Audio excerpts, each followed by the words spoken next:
નમસ્કાર, આપ જોઈ રહ્યા છો JKS ન્યૂઝ ગુજરાતી. વાત કરતું સાબરકાંઠાના ભાજપના ઉમેદવાર શોભનાબેન બારૈયાએ મતદાન મથકે પહોંચી કર્યું હતું મતદાન. પ્રાંતિજના ફતેપુર પ્રાથમિક શાળામાં કર્યું હતું મતદાન. પરિવારના સભ્યો સાથે કર્યું હતું મતદાન. પતિ સાથે ઉમેદવારે મતદાન કર્યું હતું અને લોકોમાં ભારે ઉત્સાહ જોવા મળ્યો હતો.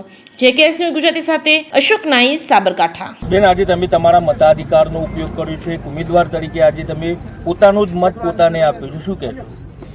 બસ હું મારો મત આપ્યો છે અને જનતાને પણ અપીલ કરું છું કે આપ ભારે મતદાન કરો અને આપણા લોકશાહીમાં મત આપવાનો આપણો અધિકાર છે, તો આપણે એનો ઉપયોગ કરીએ અને લોકશાહીને મજબૂત બનાવીએ. સાબરકાંઠા બેઠક સહિત 25 બેઠકો પર આજે મતદાન થવા જઈ રહ્યું છે. શું વાતાવરણને કેવી રીતે મતદાન થઈ રહ્યું છે, શું કહેશો એ બાબત? મતદારો ખૂબ જાગૃત થઈ રહ્યા છે.